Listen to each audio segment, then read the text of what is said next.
السلام علیکم دوستو، میرا نام ہے سنی اور آج میں آپ کو بتاؤں گا کہ یوٹیوب کی نئی پالیسیز کیا ہیں 2000۔ کی نئی پالیسی کیا ہے؟ یوٹیوب اپنی مونیٹائزیشن پالیسیوں میں اہم تبدیلیاں لا رہا ہے جو بنیادی طور پر غیر حقیقی مواد ان آتھینٹک کانٹینٹ کو ہدف بنائیں گی۔ یہ تبدیلیاں 15 جولائی 2025 سے نافذ العمل ہوں گی۔ اہم نکات مندرجہ ذیل ہیں۔ 1۔ غیر حقیقی مواد، پہلے تکراری مواد یعنی ریپیٹیشس کنٹینٹ پر توجہ۔ یوٹیوب اپنی گائیڈ لائنز کو اپڈیٹ کر رہا ہے تاکہ بڑے پیمانے پر تیار کردہ اور تکراری مواد کی بہتر شناخت کی جا سکے۔ یہ ان کی دیرینہ پالیسی کی ایک معمولی اپڈیٹ ہے جس میں ہمیشہ تخلیق کاروں سے اصل اور حقیقی مواد اپلوڈ کرنے کا تقاضا کیا گیا ہے۔ اس کا مقصد ایسے مواد کو روکنا ہے جو کم محنت والا، سانچے ٹیمپلیٹڈ کے مطابق ہو یا صرف قابل قدر مواد پیش کیے بغیر ویوز حاصل کرنے کے لیے بنایا گیا ہو۔ یہ خاص طور پر درج ذیل کو ہدف بنائے گا۔ دوسرے ذرائع سے لیا گیا مواد جسے اصل سمجھے جانے کے لیے نمایاں طور پر تبدیل نہیں کیا گیا۔ تکراری مواد جو ویوز حاصل کرنے کے علاوہ کوئی مقصد پورا نہیں کرتا، مثلا تفریحی یا تعلیمی نہ ہونا۔ کلک بیٹ، سانچے کے مطابق ویڈیوز اور اے آئی سے تیار کردہ مواد، خاص طور پر وہ ویڈیوز جو اے آئی سے تیار کردہ آوازوں پر بہت زیادہ انحصار کرتی ہیں یا کم سے کم ترمیم کے ساتھ دوسرے تخلیق کاروں کے مواد کو دوبارہ استعمال کرتی ہیں۔ 2۔ اے آئی سے تیار کردہ مواد پر اثر۔ اگرچہ یوٹیوب اے آئی ٹولز پر مکمل پابندی نہیں لگا رہا، لیکن یہ سست اے آئی کے استعمال پر سختی کر رہا ہے۔ ایسے چینلز جو اے آئی سے تیار کردہ ویڈیوز، ٹیکسٹ ٹو سپیچ بیان یا اے آئی اوتار پر انحصار کرتے ہیں بغیر کسی اصل کمنٹری، تجزیے یا تخلیقی کہانی سنانے کے، ان کے ڈی مونیٹائزیشن ہونے کا زیادہ خطرہ ہے۔ تخلیق کاروں کی حوصلہ افزائی کی جاتی ہے کہ وہ اپنی ویڈیوز میں بامعنی انسانی قدر، شخصیت یا پروڈکشن شامل کریں، چاہے وہ اے آئی ٹولز استعمال کر رہے ہوں۔ 3۔ ریاکشن، کمپائلیشن اور کلپ چینلز کے لیے وضاحت۔ اس قسم کے چینلز پر مکمل پابندی نہیں لگائی جا رہی ہے، تاہم تخلیق کاروں کو اب موجودہ مواد میں اپنی بامعنی قدر شامل کرنی ہوگی۔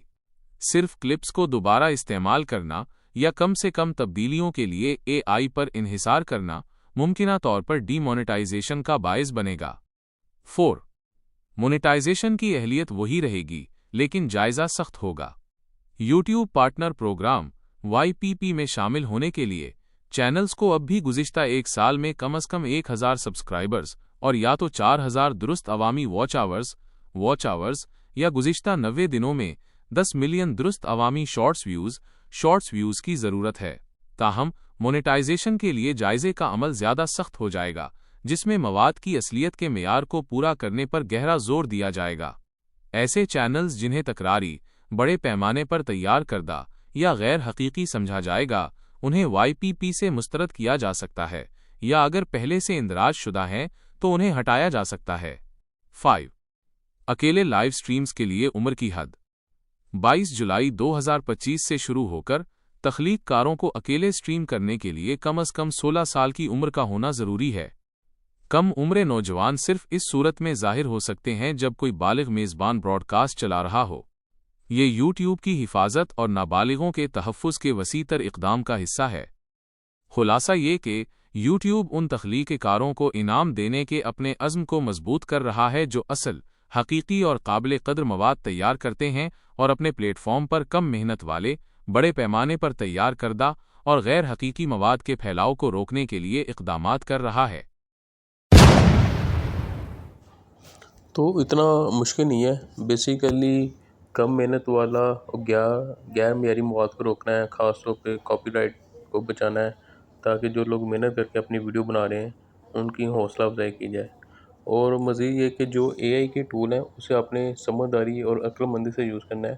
آپ کسی حد تک اسے یوز کر سکتے ہیں، یوٹیوب مکمل اس کی پابندی نہیں لگا رہا، لیکن ساتھ ایک انسانی عمل دخل بھی نظر آئے، یعنی کہ آپ کی اپنی آواز بھی سامنے آئے اور چہرہ نظر آئے۔ اور باقی یہ کہ آپ سمجھداری سے اے آئی کا استعمال کریں، فیئر یوز کریں، کسی مواد کو بار بار اپلوڈ نہ کریں، دھوکہ دہی سے بچیں، اپنے پرانے جو آپ کی اپلوڈنگ ہے اس کا جائزہ لیں کہ وہ پالیسی کے اگینسٹ تو نہیں، اور یوٹیوب کے ایسا بھی نہ کریں کہ تھم نیل آپ نے کسی اور چیز کا لگایا ہے اور اندر کچھ اور دکھا رہے ہیں، تو اس چیز کو بھی یوٹیوب اب نگرانی کرے گا۔ جعلی ویوز، سبسکرائبر یا لائکس ہرگز نہ خریدیں، یوٹیوب انہیں آسانی سے پکڑ لیتا ہے۔ عنوانات، تھم نیل کو درست رکھیں، کلک بٹن استعمال نہ کریں جو ویڈیو کے اندر موجود نہ ہو، ایک ہی ویڈیو بار بار اپلوڈ نہ کریں، اور اگر آپ کاپی رائٹ شدہ مواد استعمال کر رہے ہیں جیسے کلپس یا گانے تو یقینی بنائیں کہ آپ اسے تبدیلی لانے والے طریقے سے استعمال کر رہے ہیں، یعنی اسے اپنے تبصرے یا تجزیے کے لیے استعمال کریں۔ اپنی ویڈیو میں منفرد نقطہ نظر، ذاتی تبصرہ یا تجزیہ شامل کریں۔ صرف کسی اور کا مواد دوبارہ اپنے لوڈ نہ کریں بلکہ اسے اپنی تخلیقی صلاحیتوں سے تبدیل کریں۔ ویڈیو کی پروڈکشن اور ایڈیٹنگ پر محنت دکھائیں۔ باقی جو شرائط ہیں 1000 سبسکرائبر اور 4000 واچ آور ایک سال میں، وہ تبدیل نہیں ہو رہی، وہ سیم اسی طرح ہے، یا شارٹس کی 10 ملین شارٹ ویو کی شرط وہی رہے گی۔ ٹک ٹاک کے حوالے سے اگر میں بات کروں تو اگر آپ ٹک ٹاک سے ویڈیو ڈاؤن لوڈ کر کے یوٹیوب شارٹس پر اپلوڈ کرتے ہیں تو آپ کو کاپی رائٹ کا سامنا کرنے سے بچنے کے لیے آپ کوئی خاص تخلیقی محنت یا تبدیلی نظر آنی چاہیے۔